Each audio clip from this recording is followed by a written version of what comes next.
What is up, everyone? Welcome to 4th and 25 with J Ram. A little late added show at the last minute. We were going to take this week off, but we just decided to go ahead and do the post spring show for you. So, yeah, we're going to get into that, and that's pretty much what this episode's going to be about. Just a second, I realized I didn't add something. Let me see if I can pull it up real quick. Hopefully we can. Hope you're having a wonderful day out there. Hope you're enjoying this cooler, nice start to the month of May. Very unrecognizable start to May here in the southeast, but I love it. I'm gonna enjoy it while I can because I know it's gonna get warmer sooner, pretty quickly. I don't know how life is down here when it comes to heat. All right, so welcome aboard. I've got a stack of papers right here in front of me. We are going to look back on the spring a little bit. We'll look at several teams. We're not going to look at everybody. It's 136 schools. So we'd be here all day. All right, so first things first. We've also got a couple of news stories we want to talk about. I think we're going to go ahead and get those out of the way. So let's take a look at our first story. How about this one? The NCAA proposal would allow FCS programs who are transitioning to the FBS to reach the college football playoff in their first year or go to a bowl game. As y'all know, for years there's been a rule where there's a transition period, and where you have to go through. I think it's a 2-year transition period. James Madison had to do it. I think Coastal Carolina had to do it. Maybe Liberty had to do it. Not 100% sure, but anyway, this would eliminate it. So North Dakota State, Sacramento State, those two schools that are transitioning to the FBS this season, this will benefit them big time. So, like I said on my page, North Dakota State will probably get in a bowl game in year one now because of this. That's not been official, but they will vote on this, I believe, today, maybe. There's a meeting today that includes this. So, big news there. I hope it passes. It was a stupid rule to begin with. I'm not a fan of transitional rules. All right, let's see. Other news. Check this out. The American Football Coaches Association has identified, this is a statement from them as they have gave their just proposal on what they would love to see how the season would end. Let me pull this up real quick on here so I can read it a little better. All right, so I'm going to read this for you. The American Football Coaches Association has identified the length of the season as a critical issue that needs to be addressed. As we modernize our game to better serve student athletes, we've fallen short in structuring a season that concludes in a timely and sustainable way. Abso-freaking-lutely, that is 100% true, in my opinion. The AFCA recommends that the season be completed by the second Monday in January. Yes, and that this date serve as an organizing principle in shaping the future of college football. So here we go. To achieve this, here's their proposal for changes. Eliminate conference championships. While that does sound kind of sad, and it is, I enjoy them, but with this era that we're in now, and the fact that we're more than likely going to expand this playoff, I think after this season, it makes sense to eliminate them. Reduce scheduled bye weeks from 2 to 1. Okay, that's fine. We're already at that, but we might go to 2. Maybe we stay at 1. Um, it's kind of wishy-washy, but it is what it is. Preserve a dedicated window for the Army-Navy game while allowing flexibility for other games to be played on that day outside of the window. I'm cool with that. I love Army-Navy. It's my favorite game of the year outside of Ole Miss and SEC games. We need to preserve it. It needs to have its own window. I don't care what anyone says. It's still a phenomenal game, great spectacle. It needs its own window. Um, if you want to play the Army Navy game and start the playoffs before and after it, that's fine. That day, do what you got to do. And then finally, reduce the minimum number of days between contests to no fewer than 6. Yes, the amount of time that Indiana had off last year in between their playoff games was crazy. And now, if you look at the semifinals for this upcoming season, the semifinals are on the 14th and 15th of January. The championship game is the 25th. That's 10 days. And then before that, you have a 14-day break between the quarterfinals and the semifinals, pretty much 2 weeks. It's stupid. The schedule's too long. The fact that we're dragging this out to the end of January is utterly ridiculous. So I'm with them. I don't think we'll ever get back to where the season ends on New Year's Day. I just don't see that happening. However, my 2 cent opinion, I do think we can get it back to where it ends in early January. I personally would love to see the national championship game be on a Saturday, not a Monday. I think a Monday night is crazy because it's Monday, but it is what it is. So this is their proposal. In addition, future playoff models should maximize the number of participants while honoring the proposed completion date. I think that pretty much means that they're fine with 24, but that should be the max. Um, and then, sorry about that. Structuring the season in a way the sport to better support student athletes. Why is my screen screwed up on my phone? Oh, okay. All right.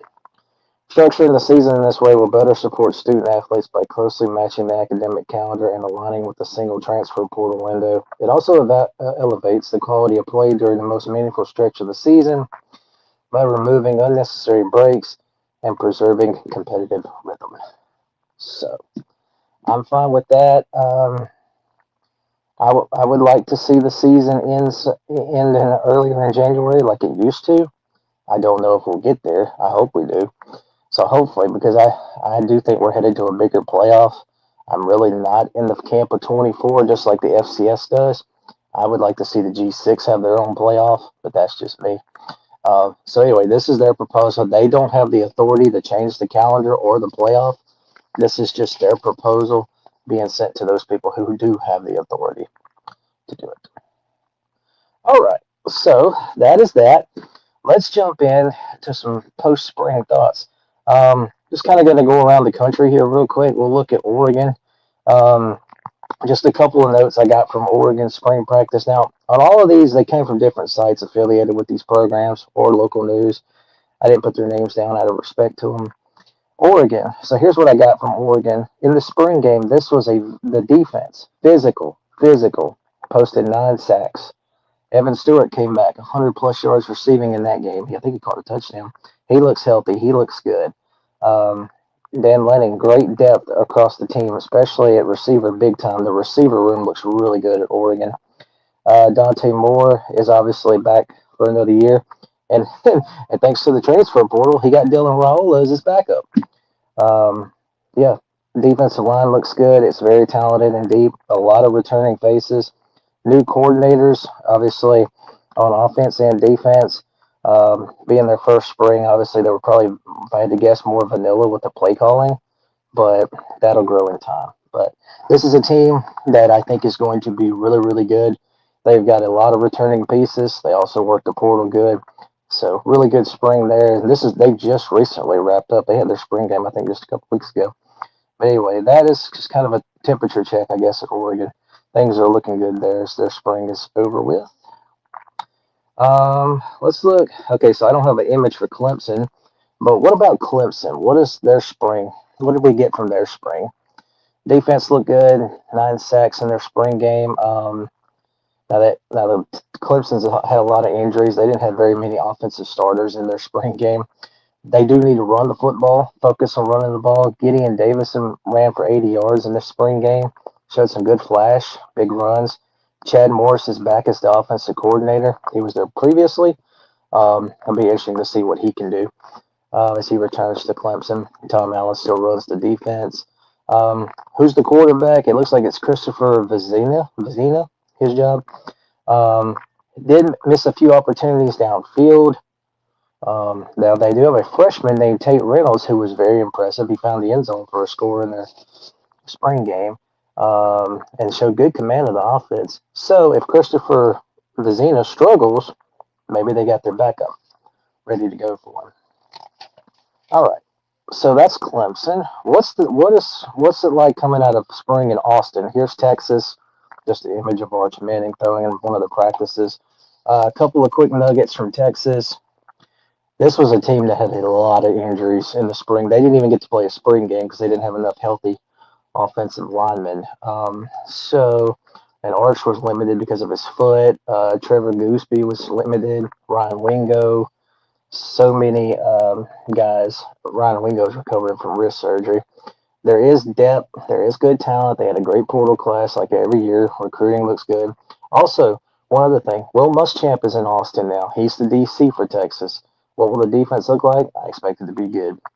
But Things sound, despite the limited players' ability because of injuries, positive, really good momentum as Texas should enter the season more than likely. If I had to guess, preseason top five. All right, staying in Texas, let's look. Let's go down to College Station. What is the feeling around Texas A&M as their spring has come to an end? I'll take a sweet coffee. Sorry about that. Got thirsty.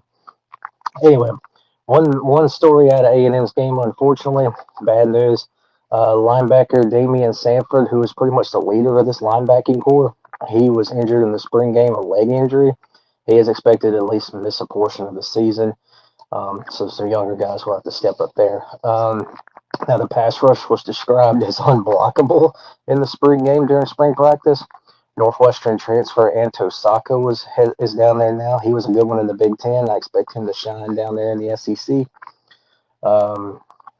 Transfer receiver Isaiah Horton, who comes over from Alabama, he had a good spring. I think he had 3 catches in the spring game for 79 yards. He looked good. And talking about linebacker, sophomore Noah McHale. I hope I said that right. Yeah, I know I'm bad with some of these names. He could be the guy to fill in while Damian recovers. He had a pick 6 in their spring game also. But things are looking good as A&M looks to build off of last season when they made the college football playoff for the first time and double-digit wins. They look to take the next step. Marcel Reed is back at quarterback also. All right. Let's see. What is the temperature, or how are we feeling about... Okay, so I don't have a graphic for Ohio State. I apologize on that one. I thought I had one. Ohio State. What is spring ball looking like at Ohio State? Appreciate the love emoji, whoever that was. Ohio State. Offense ain't going to be a problem. Julian Sands, QB, he's back. And when you got Jeremiah Smith and phenomenal receivers around him, offense is going to be just fine. There are questions on defense. There will be 8 new starters for the Buckeyes this fall. Matt Patricia's going to have his work cut out for him, but we know how good of a coordinator he is, and Ohio State always reloads on talent. Now, the defense did shine in the spring. Here's what they did in the spring game: 4 sacks, turnovers, numerous 3-and-outs. Don't know how many turnovers, I apologize, but several 3-and-outs. Defense looked good in the spring game, but as we know, spring games you can't take a whole lot from, especially in this time and era. But how will it look on the field for them come this fall is going to be the big question for the Buckeyes. But we know they're going to be good. Just like Texas, they reload. They don't rebuild, they reload. Okay, what about the defending, and it's still funny to me to say this, but I love it, the defending national champions? What is Indiana looking like after the spring? Here's a few nuggets from their spring. Transfer receivers stood out. Nick Marsh, who comes in from Michigan State, he had a good game. How about Tyler Morris? He comes in from Great Lakes State. I believe that's a D2 school. Correct me if I'm wrong. 3 catches, 91 yards. He caught a touchdown. Charlie Becker, who will be the leader of this receiving corps, did not participate. He was also recovering from injury. The running back room, and this is one of the backs you see in this graphic, the running back room at Indiana could be elite. Kobe Morton is back. He played last season, but he's probably going to be he's probably going to be the main back. I think this is him in the picture. You also got Turbo Richard coming in from Boston College. He showed he got some action. And then Lee Beebe Jr., who's back from injury also. And then finally, the kicking game. I didn't think I'd talk about kicking games in the spring, but I guess we are. Indiana's kicking game is going to be a weapon. Nico Redick is back. He was 28 of 30 on field goals the last 2 years. Spring game, he was great, 3 of 3, long of 49. Also, Troy transfer, Patty Mateer, I hope I'm saying that right. He is their long field goal specialist. This kid nailed a 56-yarder in the spring game with 10 yards to spare. That's how good the kicking game looks for Indiana. But running back room looks good. Kicking game looks good. Receiving room, I think, is going to be fine. We'll see what the defense is like, though. And, of course, the offensive line. There are concerns about the O-line. Will the new offensive line gel? Because I think they replace everybody, but maybe one. So what will Indiana be like in the trenches as they look to defend their national championship? All right. Next up, what is the temperature? How are we feeling about Georgia? Here's some nuggets from Georgia spring ball. By the way, if you've not seen it, Kirby Smart and Josh Pate, great one-on-one on the Pate State Speaker Series. Indiana. I'm sorry, Indiana. We just did Indiana. I'm an idiot. Georgia. Okay, so a question. What will the pass rush be like? Will it return to the elite status that we've known Georgia to be at this position? Unfortunately, Auburn transfer Maris Williams went down with a knee injury, so kind of dampens that thought a little bit. But there's still plenty of good players and talent in that area. Kirby Smart feels great about this team. Love the spring they had. Love the intensity. And finally, y'all probably heard this already enough, but the tight end depth on this team is freaking insane. They are going to be loaded at the tight end position. I know Gunnar Stockton's going to be thrilled about that.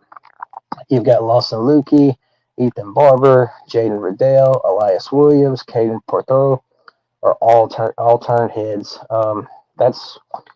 That is a 5 deep tight end room, and Caden was very impressive in the spring, turning the coaches' heads, and did a great job. But 5 deep at tight end, that is freaking crazy when you think about it. But Georgia had a great spring. We'll see what they can do. Wouldn't be shocked. Just my personal opinion. If we're going to ever get close to those dominant Kirby Georgia teams again, I wouldn't be shocked if this is the one. We may not. All right, Alabama. How are we feeling? Do I have an Alabama photo? I thought we had an Alabama graphic. I'm sorry. All right, Alabama. What's a few things coming from Alabama spring football? Who will be the quarterback? Obviously, that's the big question. Is it Keelan Russell or is it Austin Mack? Keelan Russell showed some stuff. 3 touchdowns in their spring game. Austin Mack threw 1.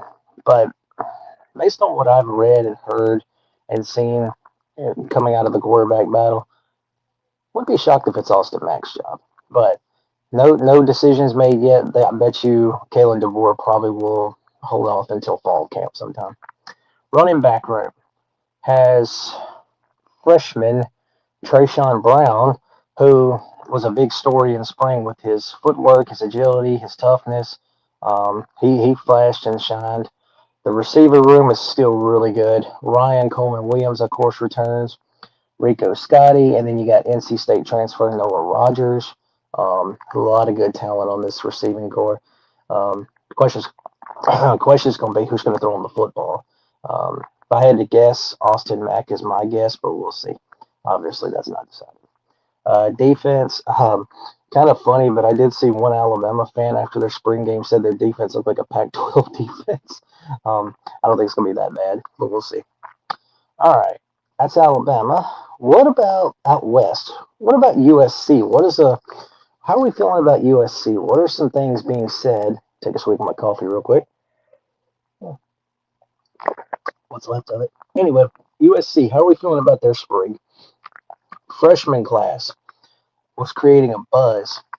Some of the players that were mentioned, receiver Trent Mosley, Caden Dixon Wyatt, and Rack Weaver, who was described as really smooth. Tight end Mark Bowman, who, by the way, Mark Bowman, their tight end, freshman tight end, he is getting comparisons to Brock Bowers. If you don't know who that is, he was a stud at Georgia, and now he's with the Raiders. Phenomenal tight end. If you're getting comparisons to Brock Bowers, that's good. That's saying something. If you watch Brock Bowers in the NFL and in college, you'll know.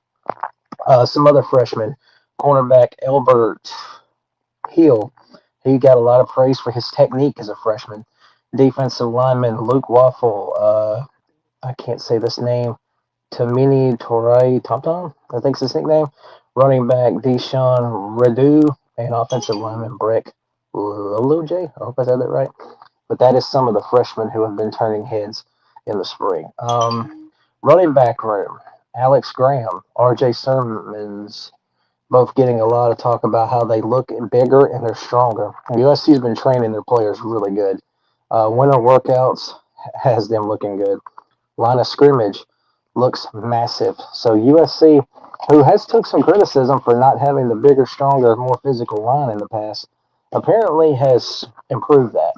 If you want to see, there is a video somewhere on the socials showing how much bigger they are in the trenches, showing their offensive and defensive lines. I expect this to be Lincoln Riley's best USC team in his time there. That's for what that tells you. All right, So that's USC. Let's move to, let's go down to Lubbock. Let's look at Texas Tech. Obviously, this is a program now that's got the Brendan Sorsby cloud hanging over it. What's his status? Will he be available? Now what happened with Brendan Sorsby ain't Texas Tech's fault, but he's their quarterback until he's proven he can't play. Will he be back? I'm not sure. If I had to just take you a guess right now, I don't think Brendan Sorsby will be the quarterback. Probably Will Hammond. But anyway, so let's see. Joey McGuire pleased with his offensive line and running game. That's one thing I garnered. Of course, they got Caleb Dickey, I think is his name, back at running back. He's one of the Big 12's best. Offensive line should be able to pave him some holes. Run defense could be stocked. They brought in Adam Trick in the transfer portal. I believe he's from Miami, Ohio. He was really good there. You brought in Trey White. You got Bryce Butler. You've also got Mateen Ogba. He's a transfer out of Wake Forest. He was pretty good there in the ACC for the Deacons. And by the way, Mateen, very, very impressive spring as he gets accustomed to Lubbock. Defensive coordinator there was very impressed. Also, their kicking game has Stone Harrington. Looks really, really good. So this is a little bit of a rundown of what Texas Tech's dealing with. Defense can, despite losing guys like David Bailey and Jacob Rodriguez, defense can still be really, really good. Obviously, the big question is Brendan Sorsby. Will he be back? Will he not be? Will Hammond is not a bad backup, but he's been dealing with injuries, so we'll see. We'll keep an eye on that. Okay, so that's Texas Tech. How about what are we feeling about Notre Dame? What is a little bit of a rundown? What can we get from Notre Dame's spring game? I'm surprised I talk about kicking games this much, but let's talk about their kicking game. Spencer Pora, 3 of 3 in the spring. Purdue, he's a Purdue transfer. He looks to be the kicker. Who will be the running backs? Obviously, Jeremiah Love is gone, and Caden Price is gone. They're both gone to the NFL. But is Aeneas Williams going to be the main back? Several of their running backs this year were injured and did not partake in spring really well. But the feeling is they'll be fine come the fall. Defense should be strong. There's depth in all 3 phases. A couple of players just to make note of: linebackers Jaden Osbury, Jalen Sneed, and then in the secondary, Dallas Golden, Mark Zachary IV, and Jay Johnson. Some names just to keep an eye on for the defense. And Notre Dame, again, like several other teams, had a lot of players who were banged up and recovering from injuries, so spring work was limited for a lot of potential starters. All right, we're going to do 2 more, and we'll take a quick break. What are we feeling about Miami? Sure, I ain't got a Miami. I thought I had a Miami graphic. I'm sorry. All right, Miami. What are we getting from Miami spring?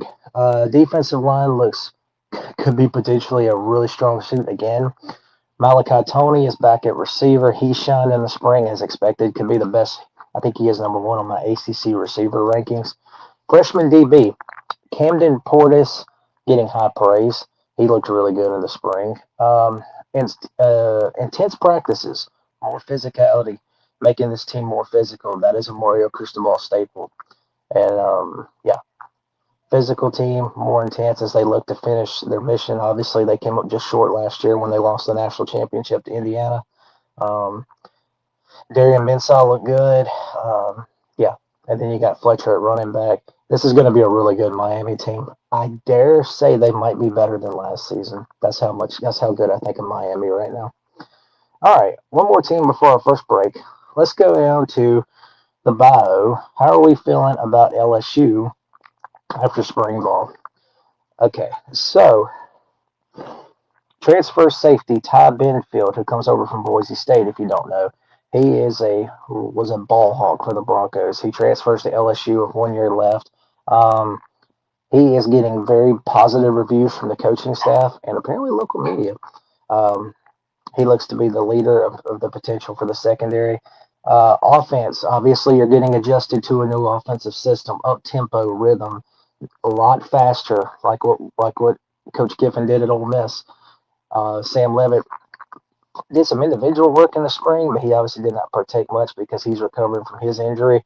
But the receivers, everybody on that offensive side are getting accustomed to an up-tempo very, very fast offense. So that'll take some time, but there's potential there for this team to be really good. And then defense could be dominant. Freshman DTs Richard Anderson and Deuce Gerald's got a lot of praise too for their work in the spring. They look good.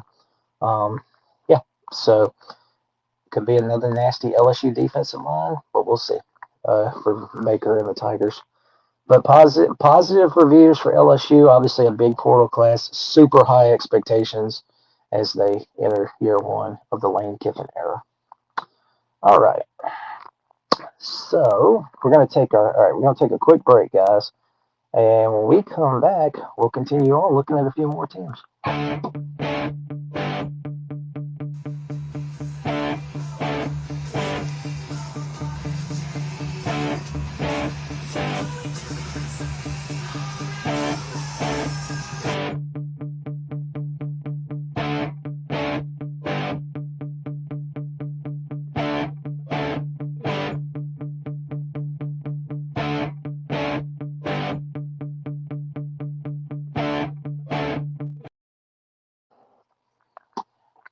All right, guys, welcome back to 4th and 25. Hope you're having a good day.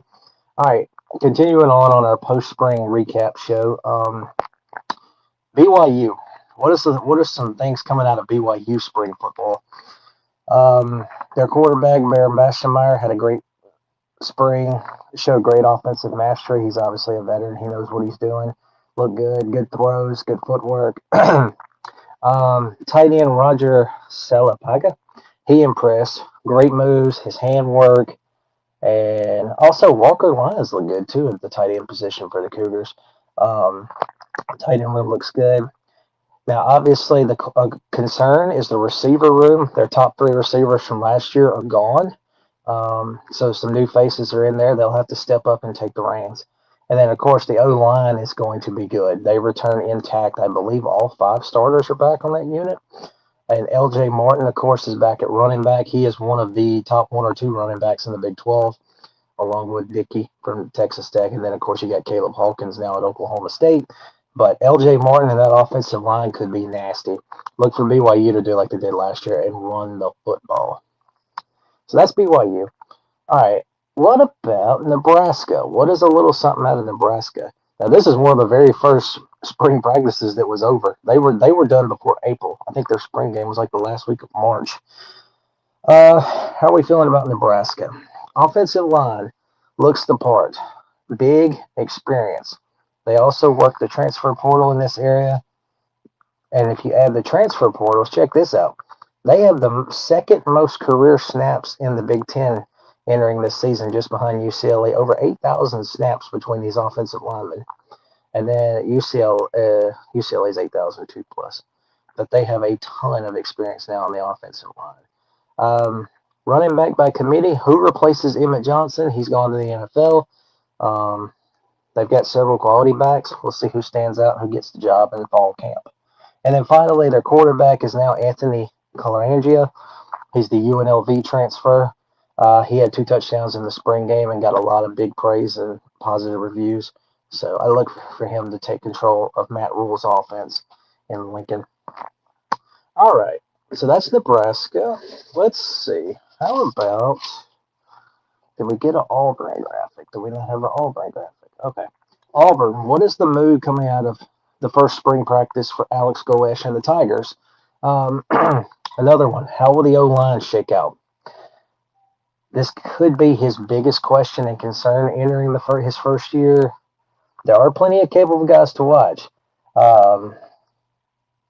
However, Cole Best and James Madison transfer Joe Simmons, who are both offensive tackles, are worth a couple of players to keep an eye on. But obviously, offensive line, you got to find, can they find the right combination? Do they have the depth? I'm pretty sure they got the depth, but can they find that right combo to protect Byron Brown and the running backs?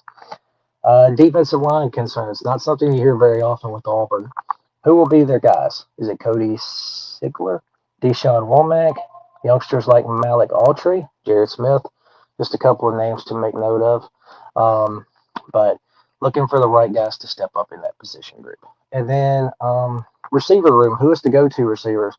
Obviously, their top receiver, Cam Coleman. He took off. to Texas through the portal.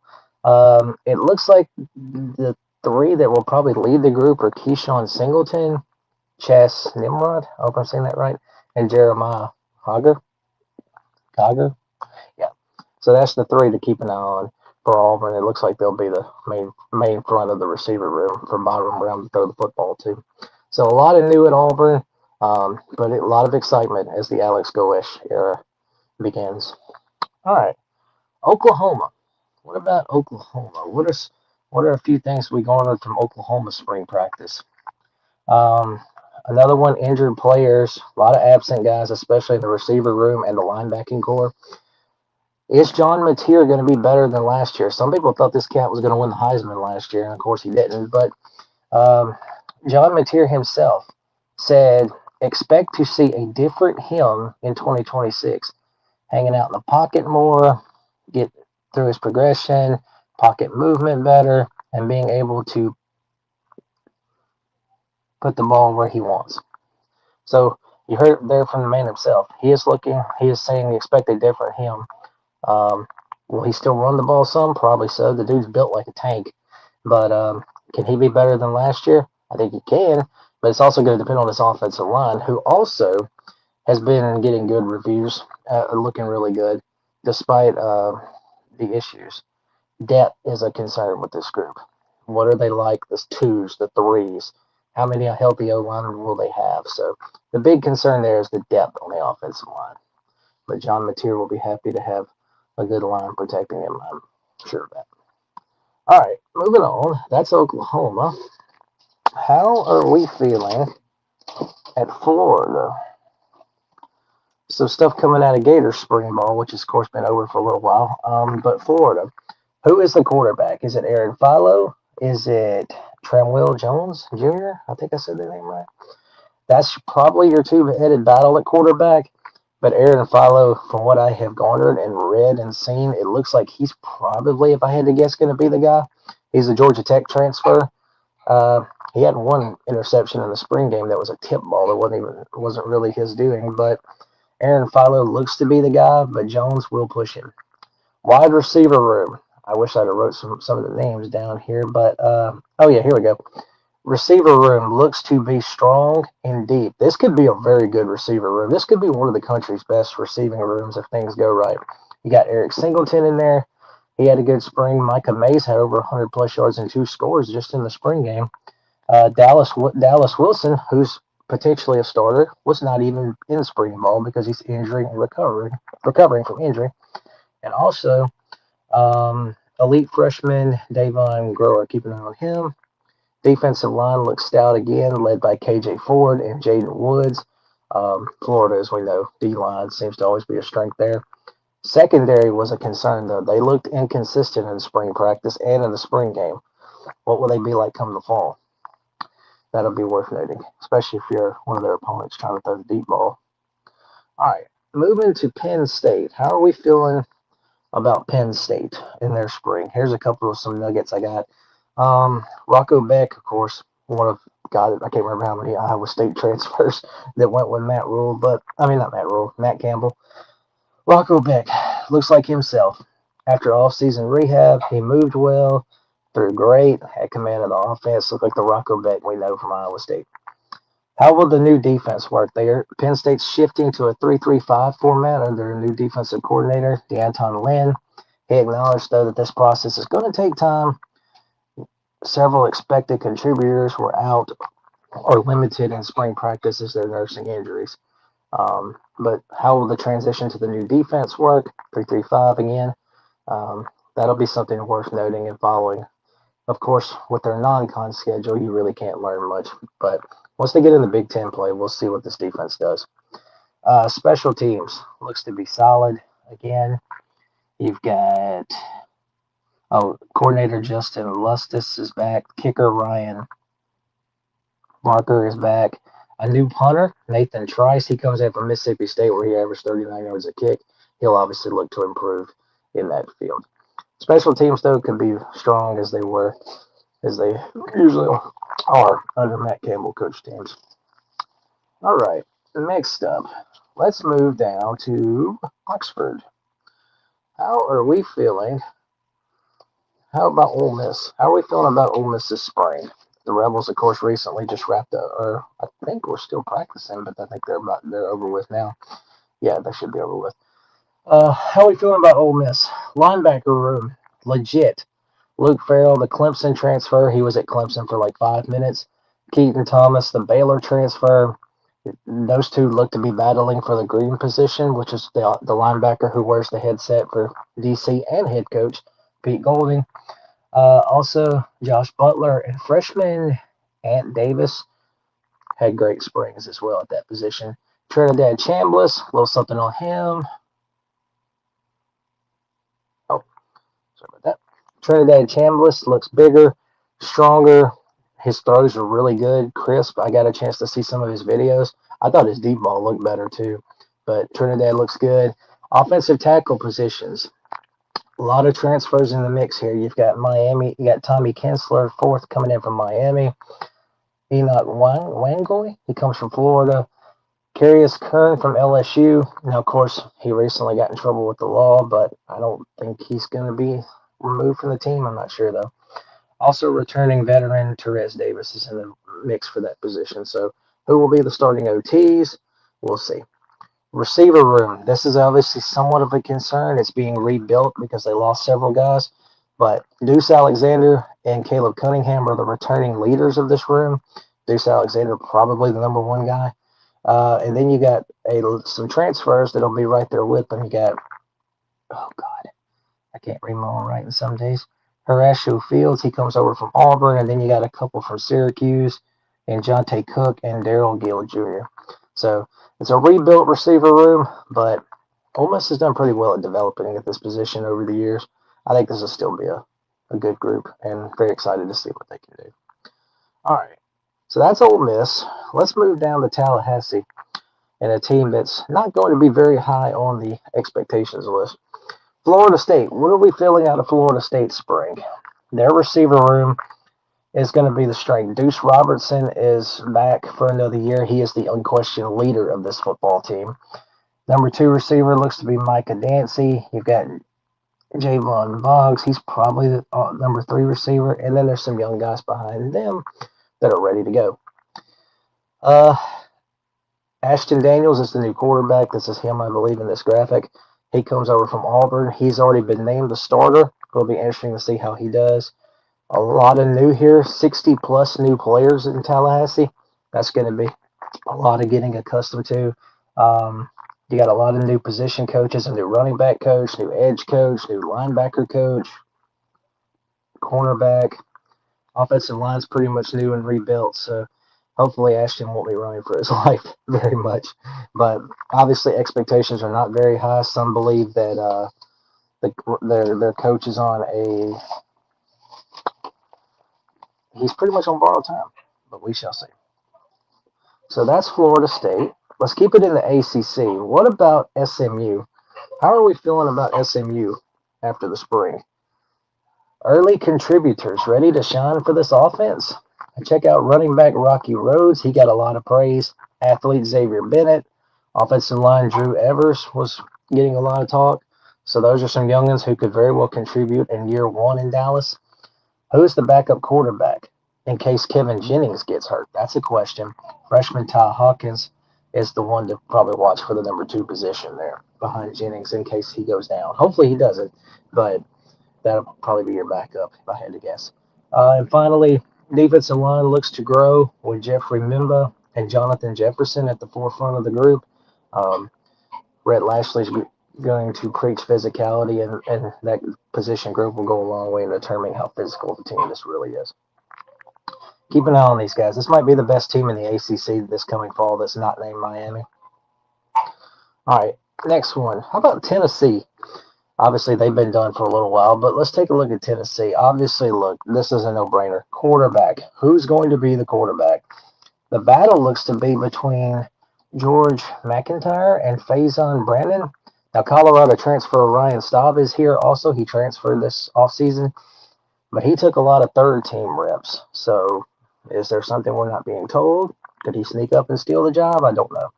But obviously, who's going to take command of this offense? One thing that I feel pretty certain about, defense is probably going to carry this team at least early in the season. New defensive coordinator Jim Knowles, cannot believe he came down to Tennessee from Penn State. I was shocked when I heard that, but I like it. He brings some transfers there with him. The safety room is a position group to watch as they have Keel Moss, Dejon Lane, and Edders Farouk. I think I said that right. Safety position looks to be a really good strength on this team. But defense should be good. I think this is going to be what carries Tennessee at least early on in the season. Now on the offense, also O line though looks to be pretty strong. There are several starters back, and then plus they add LSU transfer Rory Williams, I believe that's his name. But yeah, just a little general thought of what Tennessee looks like. There's some thoughts coming out of spring football for the Vols, who are kind of flying under the radar a little bit to many, but we shall see. All right, let's do a couple of them. Got a few more to go here. What about Louisville? How are we feeling about Louisville post spring? Here's a couple of things. Starting, of course, one of their obvious groups, the running back room, looks to be potent with a duo of Isaac Brown and Keyshawn Brown, who's Isaac Brown is a really good running back. He's my number 2, I believe, ACC running back. I'll have to check that. But they have a good little 1-2 punch there. Obviously, quarterback is going to be Lincoln Kinholz. He transfers in from Ohio State. He has a lot of hype. Can he deliver? This cat pushed Julian Sayin to his limits at Ohio State for that position, and of course Julian Sayin beat him. But now Lincoln is the man here in Louisville. How will he do? Also, the defense could still be stingy. Pass rusher Clev Lubin is back. I think he had a solid spring as well, from what I've been gathering. All right, so that's Louisville, another team with a lot of hype. Can't wait for Louisville and Ole Miss on week 1. I think that's going to be a really good game. All right, and then finally, our last graphic team before we do a couple of others. What about Washington? What is the feeling out of Seattle with the Huskies as they just wrapped up their spring not too long ago, I think? Who's their number 1 running back? They've not found one. Freshman Quetta Carr could be, but there are several injured that were limited in spring, and they will join the rotation come fall camp. Defense looks more settled. Unfortunately, the secondary, maybe not, but there was some concerns about the secondary. We'll see if they get those addressed in fall camp. Offensive line looks to be really strong. 4 starters are back. The only position that is up for grabs looks to be right guard, and again, should be settled probably in the fall. All right, so that's Washington. We'll do, let's see. Okay. Now, the rest of these, I do not have graphics on, but I am going to be respectful and give them a little shout out. How are we feeling about Utah? Utah, these are a quick note from each. At Utah, here's something I got out of Utah spring. Receiver room flashed, Larry Simmons, Braden Pegan, Ricky Johnson, Kyrie Schultz, and Creed Whittemore. Very good looking receiver room for Devin Dampier. What about Colorado? Secondary has built depth and athleticism. Safety Ben Finseth has praised his group and loves the work that they put in the spring. Obviously, another question with Colorado. How physical will they be? Their size took a lot of social media backlash, but we'll see what they look like. Secondary looks to be a strength for the Buffs. UCLA, again, defense. I've read and seen a lot about the defense in spring ball out there in LA. Edge rushers, Weston Scott Taylor, linebacker Sammy Amisago, D lineman Lucian Holland, DB Series Gilbert, all shined in the spring. And remember, this is a defense last year that was putrid. They gave up almost 34 points a game. So defense looks to be much improved. Let's see how it does when we get to legitimate football games. Houston, what are we getting out of Houston spring? Makee Hughes at running back. You got DJ Butler and Rashawn Sanford. Give Houston a ton of running back rooms. They're pretty much 3-4 deep at that position. So Connor Wigman's got options to give the football to when you're running him. Virginia Tech, year 1 of the James Franklin era. Attrition, many return injuries in the spring. Like several other schools, they dealt with a lot of injured players. Hopefully, they'll get healthier, though, in the off season, and then come the fall, they'll be ready to go. Okay. What about Missouri? Sorry about that. What about Missouri? Right tackle position battle. Josh Atkins and Logan Reichard look to be the two fighting for that position. I'm sorry, I got caught up in something. But that's your two at right tackle, Josh and Logan. Josh Atkins, he looks to be the favorite for the position, but there's still, of course, chance for that to change. South Carolina. How are we feeling about South Carolina? Will Lenore Sellers take the next step? Will he have another good year as he is back? Dylan Stewart, will he contribute more and have him a great farewell season? O-line, they got the kid from NC State in the portal. He got injured quickly in spring, and I think he's out for the year. That's a big blow to them. But can the offensive line get better? They obviously struggled last year. Lenore Sellers was running for his life a lot. Okay. G6. Y'all know I'm going to talk about the G6. I've always been like that. I give them respect. A lot of people don't. G6 schools. I'm going to do 6 schools from the G6 real quick. From the Pac-12, Boise State. What did I get out of Boise State spring? Downfield passing game. Quarterback Maddox Madison looked good. Receiver Javonte Williams Jr. I think I said that right. They connected in the spring. They both had really good. UNLV. Is Jackson Arnold finally found a place to be the guy and be a really good player and lead an offense? This is his last season, and now he's at UNLV. James Madison.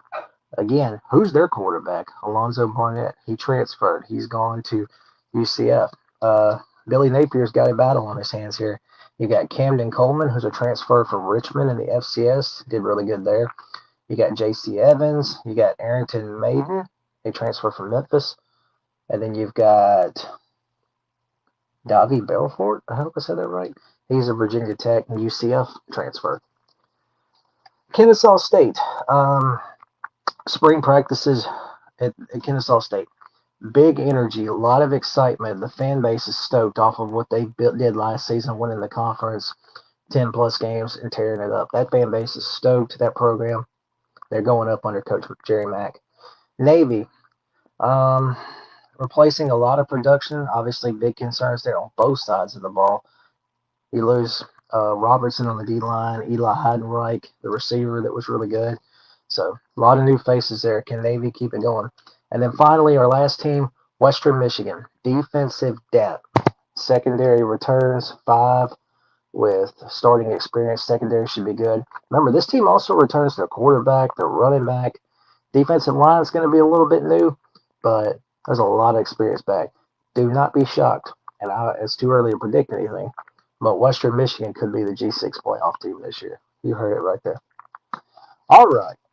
So that is it on team by team spring recaps.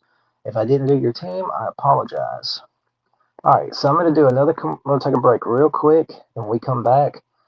For the first time ever, J-Rams post-spring top 25 and G6 top 5. See you guys in a second. To hate, Andrew Anderson, spitting truth that just can't wait. Got a podcast, like a punch right to your face. College sports villain, taking it over the place. I bring the facts whether you like it or not. Dropping truth bombs, giving it all I got. They call me a villain. Well, I wear that badge with pride. Nothing but secrets they try to hide. Hard rock in my veins, rebellious to the core. I won't back down, won't take it anymore. The bad guy of the podcast world, that's me.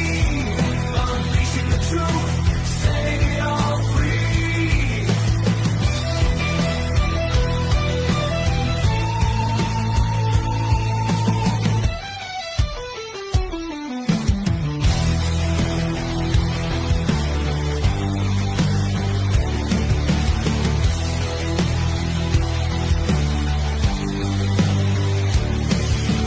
Unleashing the truth. All right, guys, welcome back. 4th and 25 post-spring edition. So we put our team recaps behind us. Normally, I don't do top 25s in the spring, but I'm going to take a chance and just base it off of what I've got. So here we go. So first things first, how about the G6? I'm going to give you a top 5 because I don't have a G6 team in my top 25 right now. There are teams I think that can get there, of course, but this is what we're just going to settle with right now. JRAM's G6 top 5. JMU, we just talked about them. There is returning production on the defense that's going to help them, but we'll see how the offense gels with who's going to be the quarterback. But they're still going to be a solid team, I think, under Billy Napier. The big question for me is my fourth one. That's Navy. I'm trusting them right now. I think they could be the America's best team, or they might disappoint. But I'm putting Navy there right now because I do think the quarterback's back, if I'm not mistaken. Number 3, I really like what UNLV has coming back, and I like what they did in the portal. I think they're going to be the best team in the Mountain West if I had to just pick right now. Boise State, number 2. The Pac-12, the reborn Pac-12. Boise State will definitely be one of the premier programs here. I think they're obviously the quarterback, receiver rooms look good. They'll be one of the G6 best teams. And then my surprise, you see at number 1, I just talked about them, is Western Michigan. I love what they brought back. Their coach is ecstatic. The fan base is ecstatic. They should be really good. And probably the favorites in the MAC, if I had to guess. All right. Here we go. For the first time ever, JRAM's post-spring top 25. At number 25, you see the Washington Huskies. Now, my concern for Washington that I did not mention a little bit ago, what's the gel there with Denman Williams? Remember, this guy was a quarterback last year, but he tried to leave. He tried to get in the portal and go get a bunch of money and take off to LSU. He got the door slammed in his face. Is everything good there? We'll see. Louisville is my number 24. I like Louisville a lot. Can they take another step forward? We shall see. Iowa. For some reason, Iowa, I feel like, is that team that is going to surprise and still hang around the top 25. Obviously, we know how they are in the trenches, defense, special teams. It may not be pretty, but I think Iowa's going to be a factor. Utah is hanging at 22nd. I almost didn't put Utah in here, but 2 words, Devin Dampier is back. Florida is 21st. This might be one of those I could be pushing it on, but I like what they have. I think the receiver room, the defensive line, I think those are going to be some big-time elite groups, and I trust John Sumrall. I think Florida's going to take a big step forward this year, I should say, and get back into the top 25. Missouri. I think Missouri's the sleeper here. I think Missouri is the team that no one's talking about. If Austin Simmons is healthy and does not make mistakes, him and Caden Lee both coming from Ole Miss is going to take that offense, I think, to another level. And plus, you've got Ahmad Hardy, who's probably the best running back in the SEC outside of Keywan Lacey, depending on who you ask. Houston is 19th. Keep an eye on Houston. That's a Big 12 dark horse. A lot of talent there that's back. SMU, I'm very high on them, as you can tell right now. And by the way, before I forget, this top 25 is subject to change. Remember, this is just May 7th. So, but SMU, I like them. Michigan, I thought this would be a good spot to drop them at the moment under Kyle Whittingham, but we'll see what they do. And offensively is where I'm very interested to see a lot of Utah transfers. Penn State hanging at 16th. Their schedule is going to be a big reason why I think they could very well push for double-digit wins in year 1 of the Matt Campbell era. But there's a lot of talent coming from Iowa State there. Penn State will be interesting to watch. Texas Tech. This is based off of the Brendan Sorsby thoughts. My gut feeling is that he will not play because of this. I could be wrong. I'm usually wrong on a lot of stuff. But I'm putting them right here at 15 right now. If he is cleared to play, they will move up. Texas Tech will move up in my rankings. Until we know, though, I'm going to drop them here. Alabama's at 14. Alabama will still be good, but obviously quarterback battle, concerns on defense. I don't know. This is a prove-it year for Kalen DeBoer. If Alabama backslides, it's going to get restless in Tuscaloosa. BYU, maybe a little high at 13, but I love this team. Right now, they would be my Big 12 favorite because obviously the uncertainty at Lubbock with Sorsby is one reason, but I love what BYU has. Can the receiving room get back, replace what they lost? LSU. I dropped LSU at 12. I almost put them in the top 10. I'm pumping the brakes just a little on the portal class because we know Lane Kiffin's portal classes do good, but how good will they be?